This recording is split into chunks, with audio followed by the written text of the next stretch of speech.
स्वामी जी प्रणाम। जी स्वामी जी, मैं हरियाणा से आया हूँ, बहादुरगढ़ से। और आप कथा हम करीब एक साल भर से सुन रहा हूँ। हम वहाँ पर हनुमान जी के मंदिर के पुजारी हैं। अच्छा। और करीब आप लोगों के आशीर्वाद से 32 साल के आसपास सेवा कर रहा हूँ। हम ये दो हैं, ये दोनों हम तो रहते हैं मंदिर में, आते हैं हम लोग, आप कथा जो सुनते हैं वो आपस में डिस्कस करते हैं जी डेली। अच्छा स्वामी जी, मेरा 5 प्रश्न आपसे है जी। हमको सब पता है, कितने भाई बहन हमारे यहाँ बैठे हुए हैं, सब अपने अपने प्रश्नों के उत्तर लेने के लिए बैठे हुए हैं। तो हम सूक्ष्म रूप से पूछ रहे हैं, और उत्तर आप चाहे 2 मिनट दो, चाहे 5 मिनट दो, उसका उत्तर मैं सुनना चाहता हूँ। बोलिए। एक मेरा जो लास्ट वाला प्रश्न पहले बता दे रहा हूँ मैं। कई कथाकार हमारे पास गए, मैंने उनसे प्रश्न पूछा लेकिन उनको प्रश्न का उत्तर नहीं दे पाए जी। वो तो मैं लास्ट में पूछूंगा, पहले जो मेरा प्रश्न सुन लीजिए आप। पहला प्रश्न मेरा स्वामी जी है, गुरु जी है कि जीवात्मा और आत्मा में क्या अंतर है, मोक्ष किसका होता है? जीवात्मा और आत्मा दोनों पर्याय हैं। ठीक। लिखा है गोस्वामी तुलसीदास जी ने, ईश्वर अंश जीव अविनाशी।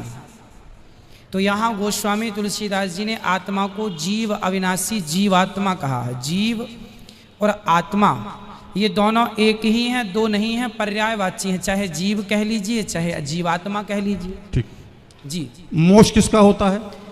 मोक्ष जो होता है, मोक्ष का अधिकारी है मन।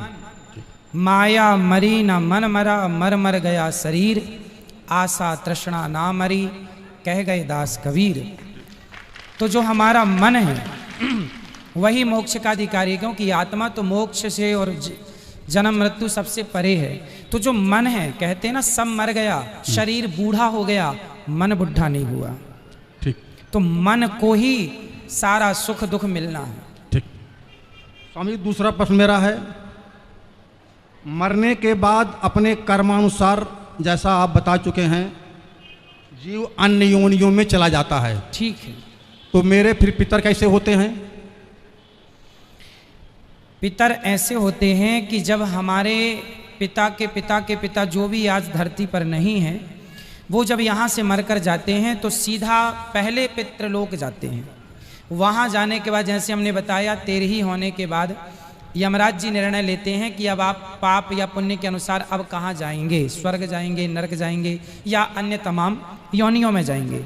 तो कुछ लोग तो अपने कर्मों के बस किसी भी योनि में चले गए। माना कि हमारे दादाजी परदादा जो भी हैं, कोई शेर बन गया, शेर कर्मों के अनुसार। अब हमने उनके नाम से यहाँ पिंडदान दिया, गया जी में तर्पण किया, जहाँ भी किया, तो हुआ क्या, वो शेर की योनि में जहाँ है, यदि उन्हें कोई कष्ट है, भूखे मर रहे हैं या कोई कष्ट तकलीफ है, तो ये पिंडदान का पुण्य उनको उस योनि में प्राप्त होगा जहाँ वो है। किसी भी योनि, बंदर से लेकर चींटी से लेकर हाथी तक जहाँ है वो उन्हें, यदि वो मनुष्य बने हैं तो मनुष्य की योनि में उनको प्राप्त हो जाएगा, जहाँ है वहाँ मिलेगा। ठीक है।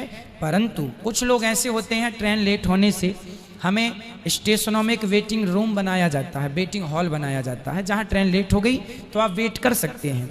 उसी प्रकार किसी व्यक्ति, हमारे पिता के पिता, किसी के पाप पुण्य का कोई निर्णय किसी कारण ना हो पाए तो वो पितृलोक में होते हैं, और हम यहाँ से यदि उनके लिए कुछ करते हैं तो उनका उद्धार हो जाता है। जैसे कुछ दिनों के लिए ईश्वर ने ये विधान भी रखा है, नचिकेता को ये बात यमराज जी ने बताई है। नचिकेता के संवाद में ये सब कुछ स्पष्ट है कि हमारे जाने के बाद ये जरूरी नहीं है कि मरने के तुरंत बाद हमारा पुनर्जन्म हो जाएगा, कहीं भी जरूरी नहीं है। हो सकता है 2 साल तक ना हो सकता है 10 साल तक ना हो, और हो सकता है 100 साल तक हम वेटिंग रूम में इंतजार करें अपने नंबर का। तो उन दिनों यदि हमारे पुत्र कोई तर्पण पिंड दान करता है तो वो हमें प्लस होके, जैसे बच्चे को 33 नंबर में पास होना है, परंतु 31 नंबर आए हैं तो मास्टर जी अपनी तरफ से 2 नंबर दे देते हैं और ग्रेस लगा के पास कर देते हैं। उसी तरह मेरा जरा सा कोई पुण्य रह गया तो उस पुण्य के कारण मुझे वेटिंग रूम में डाल दिया जाएगा कि आपके बच्चे यदि आपके लिए कोई पुण्य करते हैं तो वो पुण्य मिला के फिर आपका मोक्ष या स्वर्ग की प्राप्ति करा दी जाएगी। तो उस इंतजार में हम पितृलोक में रहते हैं। हम बच्चों को कहते हैं पुण्य करो, हमारे नाम से कुछ करो। जब नहीं करते तो वही पितृ फिर नाराज होके उन पर फिर गलत प्रभाव छोड़ने लगते हैं, उसी को पितृ दोष कहते हैं। अगर कोई वेटिंग लिस्ट में ना हुआ हो तो फिर बता चुका मैं कि वो शेर बन गया होगा तो उसको तो रूप में प्राप्त हो जाएगा वो। तो उसके निमित्त भागवत कथा सुनने से क्या फल मिलेगा फिर? किसको? भागवत कथा जो पोथी बैठा सुनते हैं वो क्या फल मिलेगा? आपने देखिए होता क्या है कि आपका कोई अपना आदमी अमेरिका में है और आपने उसके खाते में पैसे डाल दिए तो उसके खाते में तुरंत पहुंच गया कि नहीं?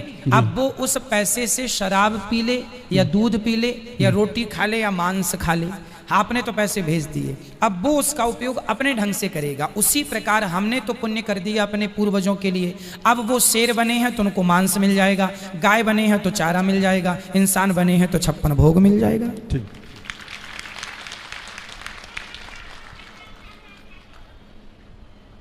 स्वामी जी मेरा ये अंतिम प्रश्न यह है आपसे जी कि आपने भी कई बार बता चुका है, हमने भी कई और संतों सुन चुके हैं और थोड़ा सा जानते भी हैं कि जो हम कर्म पिछले जन्म में किए हैं, ठीक है, वहाँ हम भोग रहे हैं। हाँ, अच्छा किए हैं तो बुरा किए हैं तो भोग रहे हैं। जब मेरा कर्म पिछले जन्म का समाप्त हो जाएगा तो हमारी जीवन यात्रा से खत्म हो जाएगी, ठीक है, तो हम यहाँ कर क्या रहे हैं? ये प्रश्न मेरा है। हाँ हाँ, आपका प्रश्न बहुत उचित है।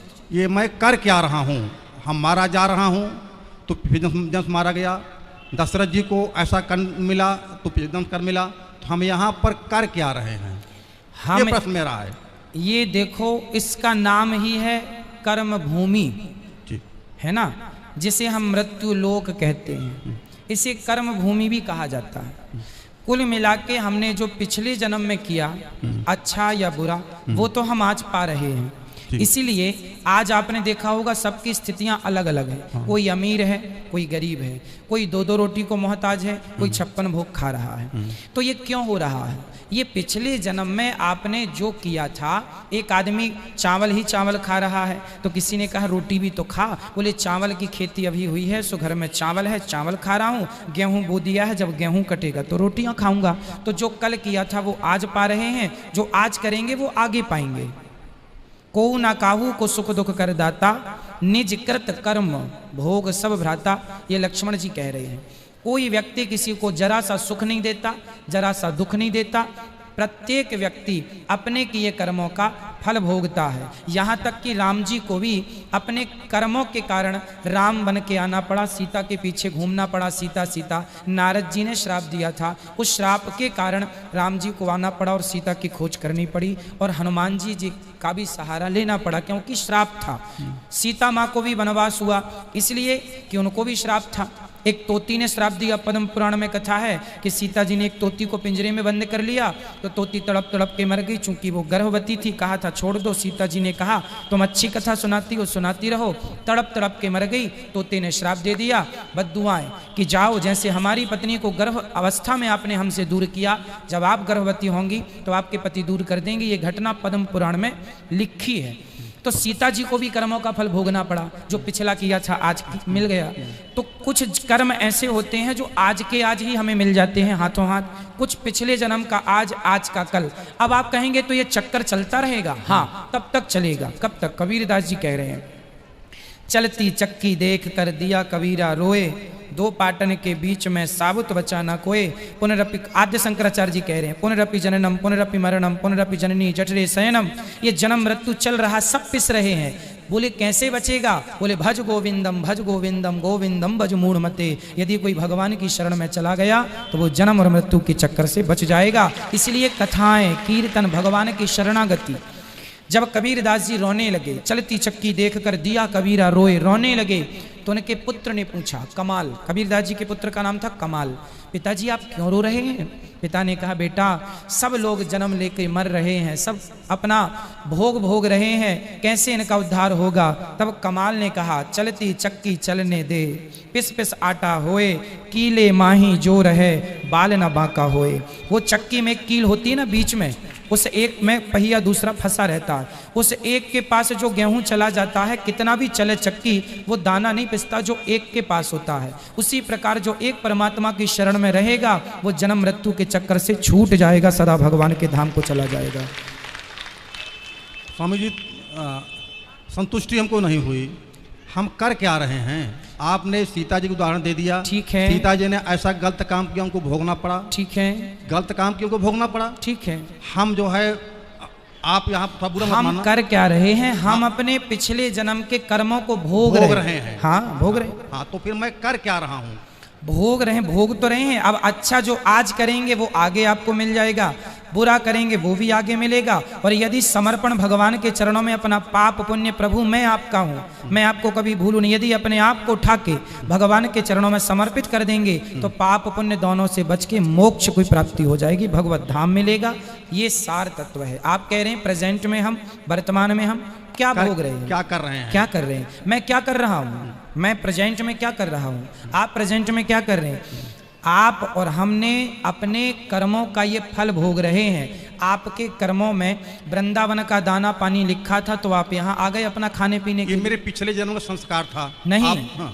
हमारी आपकी पूरी हिस्ट्री, हाँ। हमारी पूरी कहानी लिखी हुई है। किस तारीख को आपको कहाँ जाना है, क्या जाके क्या बोलना है, क्या करना है, ये पहले से तय है। तो आप पहले से जो तय था, अच्छा तय कहाँ से हुआ? आपके कर्मों को देखकर। पिछले जन्म जब आपका यमराज के पास, जब आप पिछली बार मरे होंगे ना, और मर के जब यमराज के पास गए होंगे तो आगे जन्म की पूरी आपकी कहानी लिख दी जा चुकी होगी कि आप अगले जन्म में अब मनुष्य बन के जाएंगे। आज फलानी तारीख को आप जाके अनिरुद्धाचार्य जी से ये सवाल करेंगे, ये उत्तर मिलेगा, इसके बाद आप यहाँ जाएंगे, यहाँ खाएंगे, ये पानी पिएंगे, सब कुछ लिखा है। क्यों लिखा है? क्योंकि पिछले जन्म के हिसाब से आपका ये लिखा गया है ना। अब यदि समर्पण कर दोगे भगवान में तो ये सब कुछ डिलीट हो जाएगा, मोक्ष की प्राप्ति हो जाएगी, जन्म मृत्यु से खत्म। अब जो कुछ करें हम भगवान को समर्पण कर दें। हाँ, इसलिए कहता हूँ तुदीयम वस्तु गोविंद तुभ्यमेव समर्पय। जो भी अच्छा करो, जो भी करो, हम तो कहते हैं कर्म नहीं, अपने आप को उठाओ और भगवान के श्री चरणों में समर्पित कर दो तो अपने आप अच्छे बुरे कर्म सब चले जाएंगे, फिर मोक्ष होगा। स्वामी जी, छोटा सा प्रश्न और जी। हम आपकी कथा से प्रभावित बहुत हुए हैं। हम लोग यहाँ पर पोथी पाठ बैठवाना चाहते हैं। ठीक है। दो सदस्य आए हुए हैं। अब थोड़ा सा मेरा कुछ अटपटा प्रश्न ये है कि हम जब ब्राह्मणों को बुलाते हैं तो पहले उनको चेकिंग करते हैं। ठीक है। ये मंत्र को उच्चारण कर सुनाओ हमको। हाँ। ब्राह्मण को, कुछ को, मैं किसी की निंदा नहीं कर रहा हूँ, कुछ लोग अशुद्ध मंत्र बोलते हैं। ठीक है। तो ऐसे हम आपकी फेस पर पोथी पाठ बैठाने के लिए आया हुआ हूँ। ठीक है। हम बैठा रहे हैं आपके फेस पर। ठीक है। अब आपके जो ब्राह्मण हैं वो कैसे करते हैं ना जी, यहाँ सुनिए, मैं आपकी बात रोक रहा हूँ। हाँ। यहाँ पर क्षमा कीजिएगा, यहाँ पर जितने ब्राह्मण पोथी पाठ करते हैं पहले उन ब्राह्मणों का यहाँ विद्वान ब्राह्मणों के द्वारा पूरा टेस्ट होता है। हाँ, पूरा। हाँ। आप यहाँ देखेंगे कथा होने के 3 दिन पहले से ब्राह्मणों का परीक्षण चालू होता है। सभी ब्राह्मणों से संध्या पूछी जाती है, संकल्प पूछा जाता है और भागवत जी पूछी जाती है। ये वाला श्लोक सुनाइए, ये वाला पूरा शुरू से अंत तक कोई भी पन्ना खोल के दिया जा सकता, कोई भी श्लोक। पर ब्राह्मण जितने यहाँ बैठे हैं, आप भी आ जाइएगा और यहाँ 200-300 जो भी ब्राह्मण बैठे हैं, आप किसी को भी खड़ा कर लीजिएगा। वो बिल्कुल धारा प्रवाह पाठ करने वाले हैं तो ही यहाँ बैठते हैं। यहाँ 1000 ब्राह्मण आते हैं नाम लिखाने, उन 1000 में केवल 200-250 ब्राह्मणों का नाम लिखा जाता है, क्योंकि बाकी लोग उस योग्य नहीं होते। जो योग्य हैं, जो पढ़ सकते हैं, जो कर सकते हैं, आप लोग विश्वास करते हैं इस फेस पर, तो ये हमारी परम जिम्मेदारी है कि हम आप लोगों का विशेष ध्यान रखें और आपकी भावनाओं को ठेस न लगे, इसका पूरा ख्याल रखते हैं। एक छोटा सा प्रश्न आपके पक्ष में है जी। ये पक्ष है कि देखो, हर व्यक्ति एक समान नहीं होता है, हर समाज एक समान नहीं होता है जी। हम इसलिए कह रहे हैं, आपने कई बार कहा जब कोई हमारी गलती हो तो आप लोग बता दिया करो जी। तो ये गलती हम लोग डिस्कस किए हैं, जो आपकी थोड़ी सी क्या है, जो मेरी भावना है जी। आप फिल्मी वालों की बड़ी शिकायत करते हैं। ठीक है। फिल्मी वालों में भी कुछ ऐसे होंगे जो तमाम दान धर्म करते होंगे, कुछ ऐसे भी होंगे जो कि जो है पुण्य कार्य करते होंगे, लेकिन किसी एक व्यक्ति का नाम, पूरे समाज का आप नाम लेते हैं, ये कैसा है? हमको उत्तर मत दो, वो समझना अपने आत्मा से आप। ठीक है। दूसरा प्रश्न मेरा ये है जी। देखो, हमारे मान लो पिताजी हैं, शराब पी रहे हैं या निकृष्ट कर्म कर रहे हैं, अगर वो बीमार होते हैं तो मैं उनका इलाज कराऊंगा। लेकिन कई बार ये कह चुके हो कि ऐसे जो हैं उनको डंपर में भरो, हरिद्वार में डाल दीजिए।